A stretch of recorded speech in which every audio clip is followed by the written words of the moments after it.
Fertilisation के बाद next stage आती है कार्पोस्पोर फार्मेशन, कि उस जाइगोट ने जर्मिनेट करना है और फिर क्या बनाता है। तो जाइगोट जो है वो उसी प्लांट बॉडी के अंदर रहता है।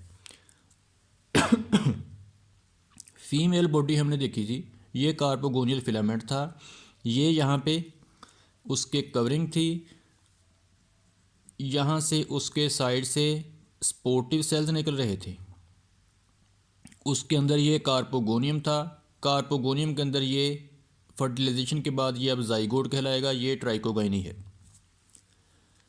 तो होता क्या है, जो स्पोर्ट सेल्स होते हैं, जब फर्टिलाइजेशन हो गई जाइगोट बन गया, उस वक्त क्या होता है, स्पोर्ट सेल्स क्या कौन थे, ये ट्राइकोगाइनी, उसके नीचे ये बेसल पोर्शन ऑफ कार्पोगोनियम। तो कार्पोगोनियम के बेसल पोर्शन के साइडों पे जो दो सेल्स थे उनको स्पोर्टिव सेल्स कहा जाता है। स्पोर्टिव सेल्स के ऊपर ये जो चेन ऑफ सेल्स है इनको इनफर्टाइल फिलामेंट कहा गया था। स्पोर्ट सेल जो होते हैं वो उनके ऊपर एक उभार सा एक न्यू सेल बनता है जिनको ऑक्सिलरी सेल्स कहा जाता है।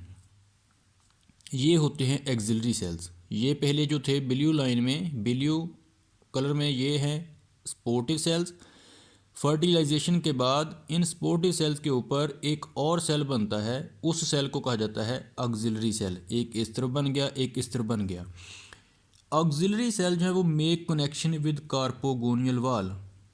ये जो एक्सिलरी सेल्स हैं ये थोड़े से बड़े होंगे और ये जो सेंटर में दीवार है यहाँ पे कार्पोगोनियम की वो डिज़ोल्व हो जाएगी और इन ऑक्सिलरी सेल्स का कनेक्शन बन जाएगा इस कार्पोगोनियम के साथ। उसी वक्त में जाइगोट जो है वो डिवाइड होता है। जाइगोट डिवाइड होता है माइटोटिकली। एक जाइगोट जो है वो 4 में डिवाइड हो जाता है, 4 से 8 में, 8 से 10 में। तो ये मुख्तलिफ many cells produced, 1 cell migrate in each axillary cell. अब ये जाइगोट डिवाइड हुआ, जाइगोट के डिवाइड होने से जो मुख्तलिफ सेल्स बने उनमें से एक सेल इस ऑक्सिलरी सेल के अंदर और एक जो सेल होगा, एक न्यूक्लियस जो होगा जाइगोट जो डिवाइड हुआ है वो इस ऑक्सिलरी सेल के अंदर मूव कर जाएगा। यहाँ तक बात समझ आ गई। स्पोर्ट सेल्स ये हैं। स्पोर्ट सेल जब फर्टिलाइजेशन हो जाएगी तो स्पोर्ट सेल जो हैं वो डिवाइड होंगे और एक सेल उसके ऊपर बनेगा जिसको ऑक्सिलरी सेल कहा गया। ये दोनों जो रेड लाइन में दिखाए गए हैं, ऑक्सिलरी सेल जो है वो कार्पोगोनियम की दीवार के साथ जुड़कर एक कनेक्शन बना लेंगे। उसी वक्त जाइगोट डिवाइड होगा, कई सेल बन जाएंगे। उन से कई सेल में से एक सेल इस ऑक्सिलरी सेल में, एक सेल जो है वो इस ऑक्सिलरी सेल के अंदर मूव कर जाएगा। यानी ये जो जाइगोट न्यूक्लियस है वो इधर चला गया और इधर चला गया। उसके बाद all cell in covering fuse to form placental sales.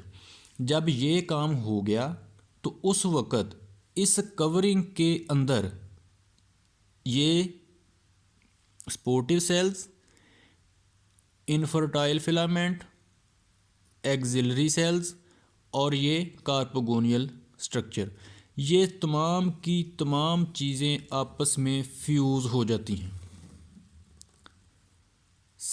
इर्द गिर्द सिर्फ ये दीवार रह जाती है, ये कवरिंग रह जाती है। सेंटर में जो सारी चीज़ें थीं, ये 3-4 किस्म की चीज़ें, auxiliary cells, sportive cells, infertile filaments and carpogonium, वो सारी की सारी चीज़ें आपस में फ्यूज़ कर जाती हैं। उनकी फ्यूजन के बाद जो स्ट्रक्चर बनता है, अब ये जो स्ट्रक्चर बना है ये हम उसको ऐसे शो कर लें अब ज़रा सिंपल करके कि ये जो स्ट्रक्चर बनता है इसे कहा जाता है प्लेसेंटल सेल। प्लेसेंटल सेल कैसे बनता है, पहले जो चीज़ें सारी मौजूद थीं वो आपस में फ्यूज़ हो गई हैं। उससे पहले क्या कुछ हुआ तो बता दिया कि जाइगोट डिवाइड हुआ, वो ऑक्सिलरी सेल के अंदर चला गया। ऑक्सिलरी सेल क्या थे, स्पोर्ट सेल्स के ऊपर प्रोड्यूस होने वाले न्यू सेल थे। प्लेसेंटल सेल जो हैं उनके ऊपर फिर छोटी सी आउट ग्रोथ डेवलप होती है। प्लेसेंटल सेल तमाम सेल्स के फ्यूज़ होने से बन गया।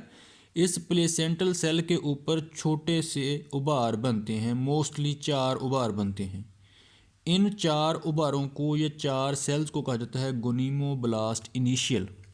गोनीमोब्लास्ट इनिशियल गोनीमोब्लास्ट इनिशियल जो है वो डिवाइड होते हैं तो एक चेन ऑफ सेल्स बन जाती है। इस चेन ऑफ सेल्स को कहा जाता है gonimoblast filament. Placental cell, placental cell के ऊपर उभार बना, उस उभार को, वो उभार क्या है, बेसिकली एक सेल है, उस सेल को कहा जाएगा गोनीमोब्लास्ट इनिशियल।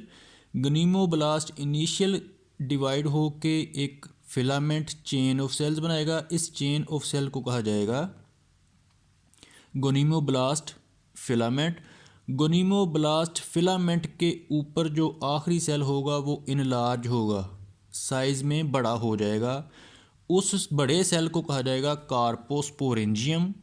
उस कार्पोस्पोरेंजियम के अंदर सेल जो है वो न्यूक्लियस मौजूद होंगे और वो न्यूक्लियस जो है वो एक एक स्पोर की शक्ल इख्तियार कर लेंगे। उस कार्पोस्पोरेंजियम के अंदर जो स्पोर्स बनेंगे उनको कहा जाएगा कार्पोस्पोर्स। तो ये कार्पोस्पोर जो है वो डेवलप हो गए हैं। ये सारे होते हैं डिप्लाइड, क्योंकि जाइगोट जो है वो डिप्लाइड था और जाइगोट की डिप्लाइड होने की वजह से उसके अंदर अभी तक मियोसिस नहीं हुई। तो ये जो फीमेल बॉडी के ऊपर कार्पोस्पोर बनने का अमल है, इसी स्टेज को कहा जाता है कार्पोस्पोरोफाइट। इसी प्लांट बॉडी को कहा जाता है कार्पोस्पोरोफाइट, जो कि छोटी सी होती है और इस प्लांट के ऊपर ही होती है। जब ये कार्पोस्पोर बन गए कि प्लेसेंटल सेल है, प्लेसेंटल